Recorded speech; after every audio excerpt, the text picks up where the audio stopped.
nous allons parcourir l'Iran à présent grâce à vous, Javad Jawairi. Bonsoir. Bonsoir. Vous signez ce livre qui vient de sortir aux éditions Gallimard, L'Ayatollah aimait sa femme plus que Dieu. On pourrait se dire que le titre est provocateur, mais c'était avant les événements? Oui, c'était bien avant. Ça résonne différemment aujourd'hui, pas au vu de ce qui se passe, mais ça a été décidé il y a longtemps. Bon, le processus de fabrication de livres chez Gallimard est à peu près 1 an et demi, 2 ans, donc au moins ça date d'il y a 2 ans. Mais c'est vrai que quand on pense à l'Ayatollah Khamenei ou Khomeini, on ne pense pas vraiment à l'amour. Disons que l'ayatollah, ça ne veut pas dire despote ou quelqu'un qui décide de la vie des gens. Donc, ayatollah, c'est juste un titre, un peu comme cardinal. C'est un rang dans les hiérarchies islamiques, en fait, des écoles islamiques. Oui. Alors cet ayatollah, il tombe amoureux de Mariam, une jeune veuve intrépide, devenue une grand-mère centenaire.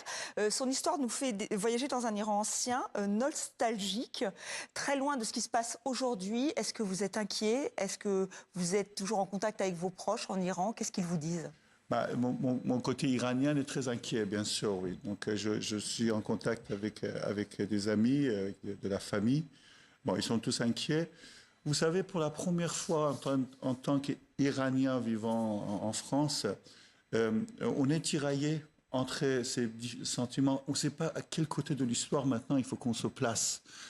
D'une part, il y a une guerre qui est en cours, une meurtrière, elle est complètement injuste, illégale, injuste, tout ce que vous voulez.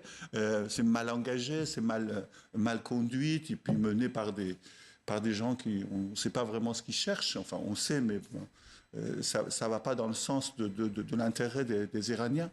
De l'autre côté, on parle d'une paix, mais une guerre qui n'aurait jamais dû être commencée ne doit pas se terminer n'importe comment non plus. Ce serait le pire du pire que ça s'arrête maintenant? C'est ça.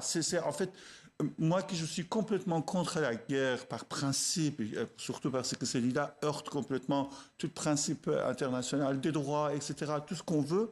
Mais là, on est dans une situation où on dit, si la guerre s'arrête aujourd'hui, il y aura 2 vainqueurs. C'est-à-dire, les Iraniens vont crier victoire parce qu'ils sont toujours au pouvoir.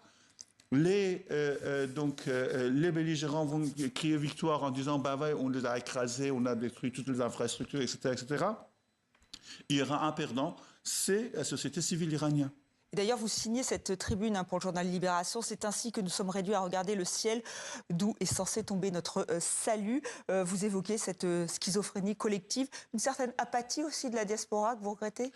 L'apathie de diaspora ne date pas d'aujourd'hui, il date depuis 30 ans. Donc le gouvernement, il est là. On aurait dû déjà être bien organisé, mieux organisé que maintenant.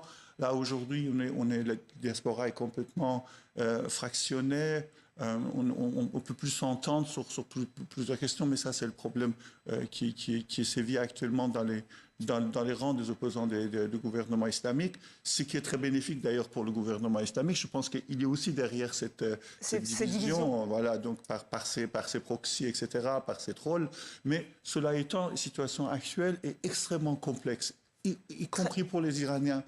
À l'intérieur qu'à l'extérieur. Alors, on va retourner dans cet Iran historique, peut-être un peu fantasmé, ce pays que l'on découvre donc avec les yeux de la jeune Mariam dans votre livre, mariée et veuve à 13 ans, égarée dans un passé qu'elle-même a fait surgir.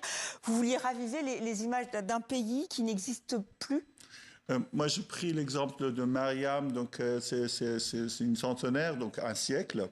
Donc cette personne a été perdue dans une maison, on la cherche, on la trouve pas, et après on se rend compte qu'en fait, elle n'est pas perdue en fait dans un lieu, elle est perdue dans un temps. Et ce temps perdu, c'est 100 ans d'histoire de l'Iran que j'essaie de visiter donc à travers mon histoire. Cela étant, ce n'est pas du tout un livre d'histoire, c'est un livre d'histoire d'amour. Je ne sais pas si Effectivement, une histoire d'amour improbable d'ailleurs, enfin improbable dans le sens où d'ailleurs il y a cette petite citation qu'on va reprendre, cet ayatollah qui tombe fou amoureux et donc qui décide de lui apprendre à lire, plus que ça, il lui apprend toute la culture islamique. En fait, la femme de l'ayatollah devient en quelque sorte au même niveau de connaissance, il dépasse son mari par la connaissance, et là, à ce moment-là, il y a cette espèce de dualité entre les deux.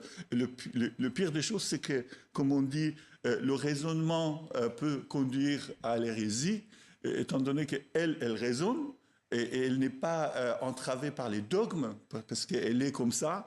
Donc, du coup, c'est normal qu'elle se pose des questions. Et ces questions-là auxquelles l'Ayatollah a du mal à répondre. Donc là, vraiment, on rentre dans une espèce de... Mais on ne va pas tout raconter. Non, on ne va pas tout raconter. Alors c'est vrai que c'est sous forme de conte, un peu comme dans Les Mille et une nuits. Puis c'est vrai que c'est un roman profondément féministe. D'ailleurs, c'est souvent ce que vous faites dans votre travail. Je voulais juste vous faire réagir à cette image que vous avez peut-être vue passer, parce que je trouve qu'elle est très poétique, mais en même temps, elle est dérangeante. Et c'est vrai que vous êtes aussi un homme d'image, vous avez participé à des films, et cette image, vous la voyez, et j'y pense parce que c'est une petite fille, une petite Iranienne qui est en train de... Moi, je l'ai vu. C'est complètement anachronique. Et en fait, ça, c'est la particularité des Iraniens, en fait, ils se moquent de tout.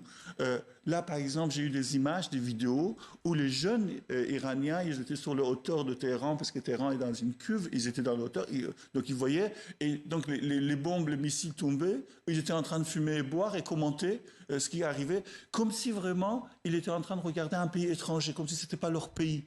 C'est ça qui est extraordinaire, c'est qu'on est dans une espèce de scission complète entre les Iraniens, les civils iraniens et ceux qui leur gouvernent.